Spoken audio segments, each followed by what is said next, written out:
எந்த வித மசாலா ஐட்டம்ஸும் இல்லாமல் ரொம்ப ஈஸியாக பிகினர்ஸ் கூட ஈஸியாக செய்யக்கூடிய ஒரு பிரியாணி ரெசிபி தாங்க நம்ம பார்க்க போகிறோம். வெல்கம் டு மிஸ்ஸஸ் சமையலறை. நாம் இன்றைக்கி பார்க்க போகிற ரெசிபி ரொம்ப சிம்பிளாக அண்ட் ஈஸியாக ரொம்ப டேஸ்டியாக செய்யக்கூடிய பிரியாணி, சிக்கன் பிரியாணி தாங்க நம்ம பார்க்க போகிறோம். நம்ம சேனலுக்கு நீங்கள் இப்போ தான் ஃபஸ்ட் டைம் வரீங்கன்னா மறக்காமல் நம்ம சேனலை சப்ஸ்கிரைப் பண்ணிக்கோங்க. கூடவே வர பெல் பட்டனையும் கிளிக் பண்ணிக்கோங்க. வாங்க இன்றைக்கி இந்த பிரியாணி எப்படி பண்ணுறதுன்னு பார்க்கலாம். இந்த சிக்கன் பிரியாணி பண்ணுறதுக்கு ஃபஸ்ட்டு நான் இன்றைக்கி 1/2 கிலோ சிக்கன் எடுத்துருக்கேங்க. நீங்கள் பிரியாணிக்குன்னு சொல்லி கேட்டிங்கனாலே அதுக்கேற்ற மாதிரி நமக்கு கட் பண்ணி கொடுப்பாங்க.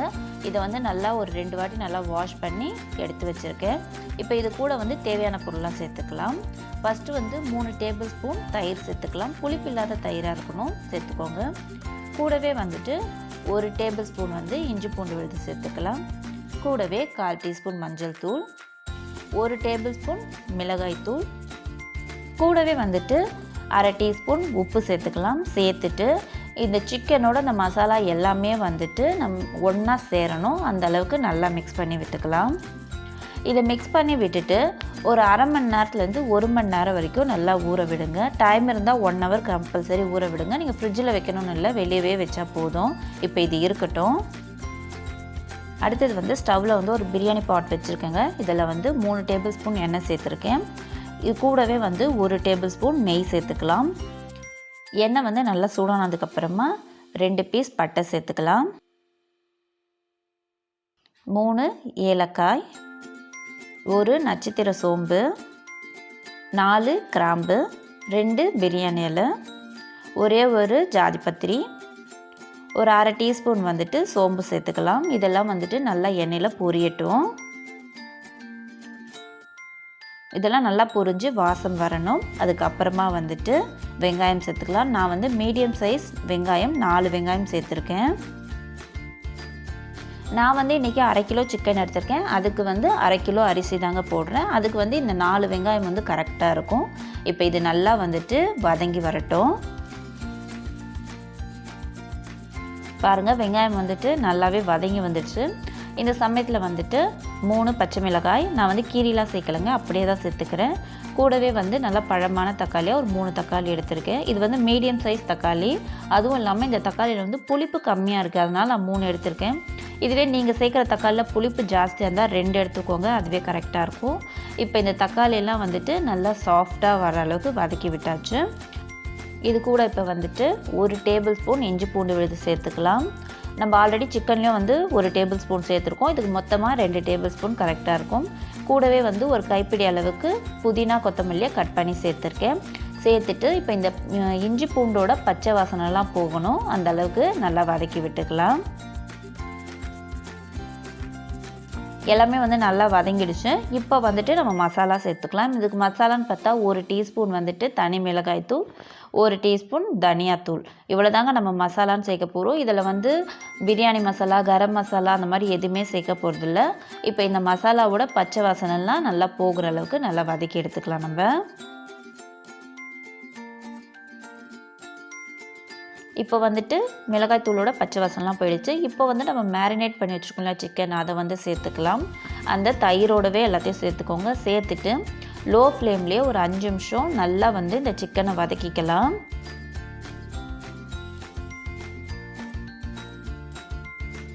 இப்போது நல்லாவே நம்ம மிக்ஸ் பண்ணியாச்சு. இப்போ ஒரு மூடி போட்டு மூடி ஒரு 5 நிமிஷம் லோ ஃப்ளேம்லேயே இது வேகட்டும். இப்போ 5 நிமிஷம் ஆயிடுச்சுங்க. ஓப்பன் பண்ணி பார்க்கலாம். அந்த எண்ணெய்லாம் பிரிஞ்சு வந்திருக்கு. இப்போ இதை ஒரு வாட்டி நல்லா மிக்ஸ் பண்ணி விட்டுக்கலாம். இப்போ இதில் நம்ம தண்ணி சேர்த்துக்கலாம். நான் இந்த கப்பில் தாங்க 1/2 கப் அரிசி எடுத்திருக்கேன். அதுக்கு 3 கப் தண்ணி வைக்கணும். நம்ம இப்போ 3 கப் தண்ணி ஊற்றிக்கலாம். தண்ணி சேர்த்துட்டு நம்ம உப்பு சரியாக இருக்கான்னு பார்த்து செக் பண்ணி போட்டுக்கலாம். எனக்கு கொஞ்சம் கம்மியாக இருந்தது, அதனால் நான் சேர்த்துக்கிறேன். சேர்த்துட்டு இப்போ இதை ஒரு வாட்டி நல்லா மிக்ஸ் பண்ணி விட்டுடலாம். விட்டுட்டு இது கொதி வரட்டும். பாருங்கள், இது கொதிக்க ஆரம்பிச்சிடுச்சு. இந்த சமயத்தில் நம்ம அரிசி சேர்த்துக்கலாங்க. நான் இன்றைக்கி 1/2 கிலோ அளவுக்கு சீரக சம்பா அரிசியை ஒரு 1/2 மணி நேரம் ஊற வச்சு எடுத்து வச்சுருக்கேன். அதை தண்ணியெல்லாம் வடிச்சிட்டு சேர்த்துக்கலாம். அரிசியை சேர்த்ததுக்கப்புறமா இதை ஒரு வாட்டி நல்லா மிக்ஸ் பண்ணி விட்டுக்கோங்க. இந்த அரிசி வந்து நல்லா ஊற வச்சுருக்கிறதுனால இந்த அரிசி உடையாதுங்க. அதனால் நல்லாவே கலந்து விட்டுக்கோங்க. இப்போ இதை நல்லாவே மிக்ஸ் பண்ணி விட்டதுக்கப்புறமா ஒரு அரை எலுமிச்சப்பழத்தை வந்து நான் புழிஞ்சு விட்டுக்கிறேங்க. இப்போ புழிஞ்சு விட்டதுக்கப்புறமா இதை ஒரே ஒரு வாட்டி மட்டும் கலந்து விட்டுட்டு மூடி போட்டு மூடிடலாம். லோ ஃப்ளேம்லேயே வந்துட்டு ஒரு 15 நிமிஷம் அப்படியே இருக்கட்டும். 15 நிமிஷத்துக்கு அப்புறம் ஓப்பன் பண்ணி பார்க்குறேன். பாருங்கள், அந்த தண்ணி எல்லாம் வந்துட்டு நல்லாவே வற்றி வந்திருக்கு. இப்போ அடியிலேருந்து ஒரு வாட்டி நல்லா கலந்து விட்டுக்கணுங்க. அடியோடு நல்லா ஒரு வாட்டி கலந்து விட்டுட்டு அந்த சாதத்தை வந்து நல்லா அழுத்தின மாதிரி விட்டுருங்க. விட்டதுக்கப்புறமா நான் இப்போ வந்து ஸ்டவ்வில் ஒரு தோசைக்கல் வச்சுருக்கேன். அது மேலே இந்த பிரியாணி பாத்திரத்தை வச்சுட்டு மேலே வந்து கொஞ்சமாக வந்து நான் புதினா தூவி விட்டுக்கிறேன். அது வந்து ஒரு ஃப்ளேவருக்காக தான் சேர்க்குறேன். இப்போ இதை வந்து ஒரு மூடி போட்டு மூடி லோ ஃப்ளேமில் ஒரு 10 நிமிஷம் அப்படியே விடுங்க.